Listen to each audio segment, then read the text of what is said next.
So ayan mga ka-hunter, meron pala tayong tinamaan sa ating practice. So ayan. So yung gamit kong bala dyan is yung Estrella Parco na may Exxon. Ayan, tinamaan natin siya. Kasiro. So yan mga kasiro, mga ka-hunter. So bali sa video na to ay mag-test fire tayo ng accuracy ng ating airgun. So bali yung aking airgun pala pot pump lang po ito. So pinarasahan ko na po siyang lagyan ng scope. Itong scope na to, kung maalala nyo, ito po yung nakalagay dun sa aking ginawang itim steel ball na laruan. So tapos itong pot pump na to meron tong scope na maliit lang. So napagdesisyonan kong ilipat kasi yung maliit medyo malabo. Medyo tumatama naman tayo doon. At masasabi ko ayos naman yung pagkakasero niya, kaya lang siguro diferensya sa bala kasi meron talagang mga, lalo na sa Estrella Parco, meron talagang nagpa-fly away. So ang ina, galing ako ng Tanay, bumili ako ng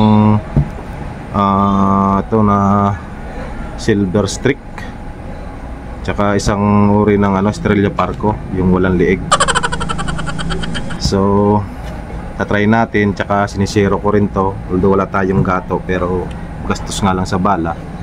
Pero nung pumutok ako ng isa, medyo malayo dun sa natin, sa target natin. Nung pangalawa, tumama na ako. So ibig sabihin okay na yata yung pagkakasero ko. Sa bala tayo nagka-diferensya. So papakita ko muna sa inyo mga idol, mga ka-hunter, yung ating target, yung tinamaan. So bali pala bago lang ako sa larangan ng ganito. Although mahilig tayo sa pag-hunting. Although sa Bicol, nung nandun ako, talagang nang-hunting na ako, di lang ako nagbablog. So ito talaga yung kauna-unahang ginagagamit ko pang hunting, ang aking kasangga na Estrella Parco na pot pump. Ngayon pinagtatawanan na lang na ditaktak, pero para sa akin mahalaga to kasi noong panahong kabataan ko talagang nagsimula ako sa tirador, nangarap talaga ako ng airgun. So nagkaroon ako ng airgun, ito nga lang na pot pump. So may mga lumalabas na mga bago, yung CO2, medyo di rin ako nahilig sa CO2 kasi nga isip ko magastos din sa oxygen, bibili ka pa. Hanggang sa lumabas yung PCP, doon ako sa PCP na talagang nagka-interest. Kaya nga lang siyempre alam naman natin na mahal ang PCP. Kahit pa kung makakabili ka man ng mga segunda mano, bibihira. Pero yun ang pinapangarap ko, na magkaroon ng PCP. Kasi talagang mahilig ako sa mga larong airgun. So kung papala rin, kaya sana naman pa-subscribe sa aking channel. Pahit na rin at notification bell para kung may sakaling may upload ako mapapanood nyo. At kung papala rin tayo na mapansin ni YT, baka kahit paano makabili tayo ng magandang laruan, yung pangarap nating PCP. So proceed tayo mga hunter, mga zero. Tingnan natin yung aking naunang target. So tara. Yan yung ating target. Siguro galing dun, punta dun sa may sasakyan is mga 15 meters yata. Hindi tayo magaling sa mga sukat-sukat, tiyamba-tiyamba na lang. So ito yung ating target. Una kong binaril, ito ayan, ito yung target ko. Ayan, pangalawa, ito na yung tama niya. Tumama siya pero bandang gilid pa rin. So tatry natin. Tara. So yun mga kasiro, mga ka-hunter. So try ulit natin.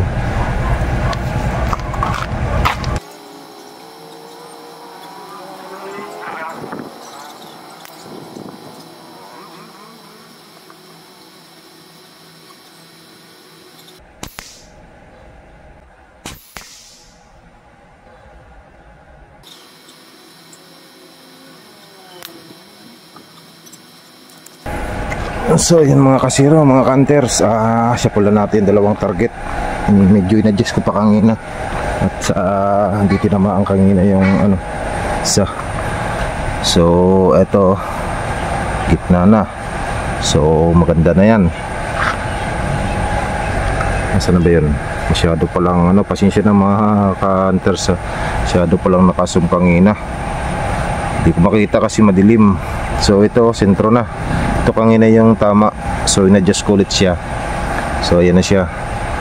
Tapos ito, tinira ko, hindi ko alam kung tinamaan. Dito sa tabi, gilid lang ang tama niya, hindi siya nayupi. Pero ulitin natin bubombahan ko yung ating air gun, yung pot pump. Tingnan natin kung magbabago yung kanyang setup. So tara.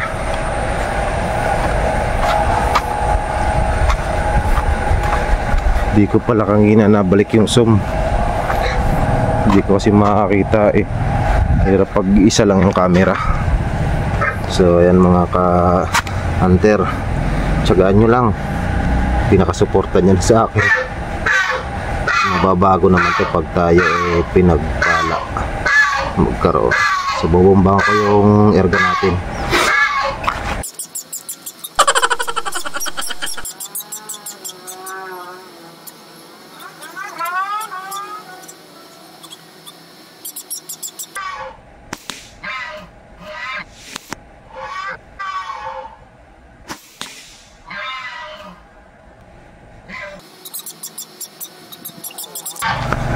So yun mga idol, nakita nyo binumbahan ko yung ating airgun, pero sa full pa rin natin yung ating target.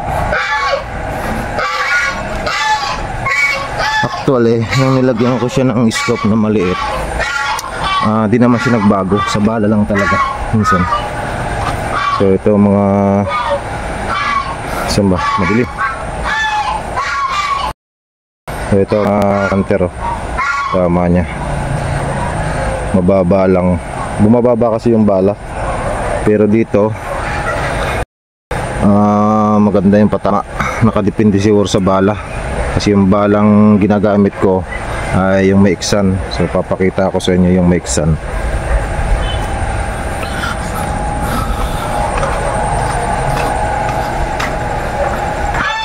Iba-iba kasi yung klase ng mga radder, mga bala ng Parco, Estrella Parco Red.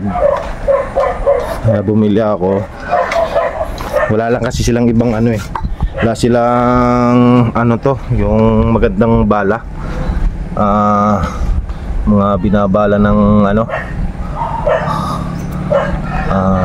muna natin to mga idol. So ayan, welcome back mga hunter. So bali ito pala yung binili ko kanina, Silver Streak tsaka Estrella Parco. So ang ginagamit kong pang baril yung may Maixan na Estrella Parco. Ito, ayan Maixan yan. Itong isang Estrella Parco na rounded, wala siyang Maixan, hindi siya Maixan. Maixan din siya, pero hindi siya ganun ka-sexy kung baga sa babae.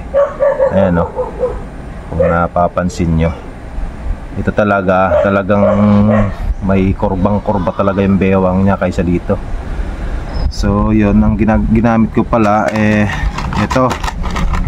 So ito, based sa aking experience sa paggamit ko nitong aking foot pump, tumatama naman ako. May mga nalalaglag akong ibon, pero may mga times na nagpa-fly away talaga yung bala. Kita naman sa target, talagang minsan may talaga siya, accurate na takbo, minsan wala. So bumili ako nitong Silver Streak para ma-try ko. Tsaka meron pa sana akong yung Astro, kaya lang wala sila. Pero try natin to kung tatama tayo dito sa Silver Streak. Tara, try natin mga hunter. So dito lang natin yung camera. Ang hirap na maglakad doon, makikita nyo naman yan Ayan mga ka-hunter, mga kasero, medyo malabo na yung zooming natin, pero makikita nyo naman siguro pag may nalaglag. So tara.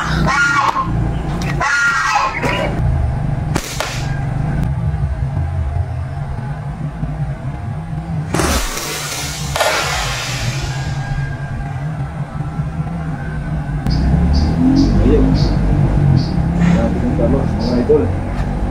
Hunter, parang kulang nasa hangin yung aking airgun.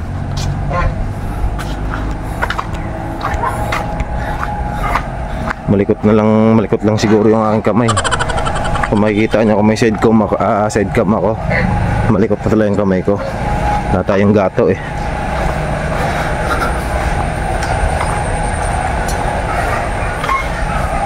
Ito yung sa malaking target natin. Nasaan na yun? Nawala. Ang tumalsik ang ina. Saan ka na? Nawala oh. Ayun. So ito na yung tama niya oh. Ibig sabihin sa bala talaga, kasi nakaganyan yan. Yung unang gamit natin, yung Parco, yung maiksan ito. Ngayon ginamit natin yung Silver Streak, tumaas. Ngayon ginamit naman natin yung Parco na walang iksan. Ito mga tama. Ito mga malalayo, isang Silver Streak ito. Ayan mga hunter. O, manginig lang yung kamay ko, gumagalaw talaga kamay ko eh. Kung may side cam lang makikita nyo, talagang malikot ng kamay ko. Ayan mga idol, mga hunter, nagdidepende pa rin talaga sa bala ng airgun, lalo na sa gaya nitong aking airgun na ano, pot pump. Talagang namimili siya ng bala.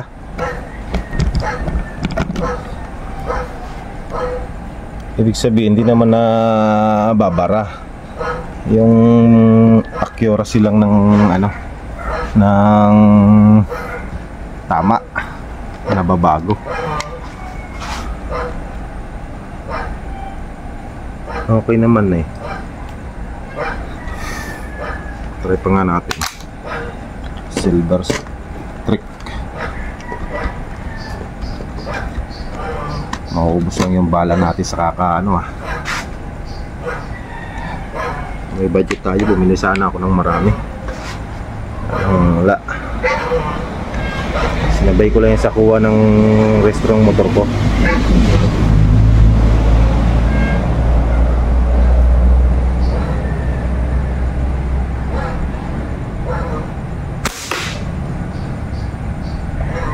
Mahina na yung bomba, pero tinamaan.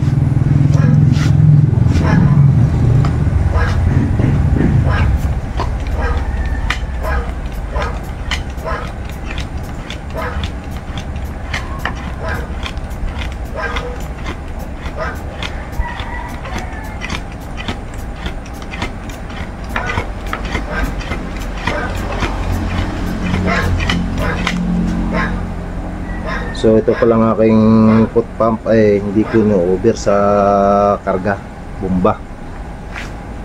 Taas na nito mga 50. Minsan pag nakakadalawang putok ako, tatlo, binubumbang ko na siya mga 10, ganyan. Ganun lang.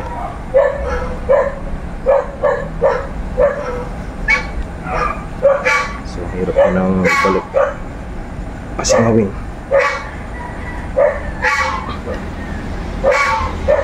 May tama na siguro yung ating basket sa loob. Tumutulak na to mga idol, meron ng tama yan, may singaw na yan. So mag-repair naman tayo.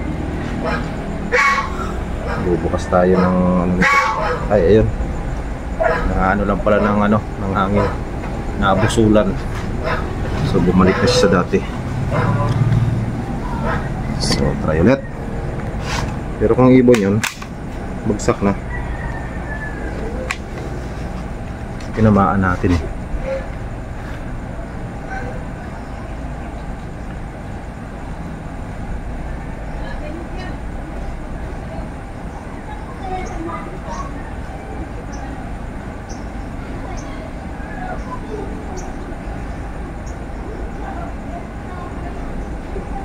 Anong ginagawa mo? Nanginginig niya yung kamay natin mga kanter.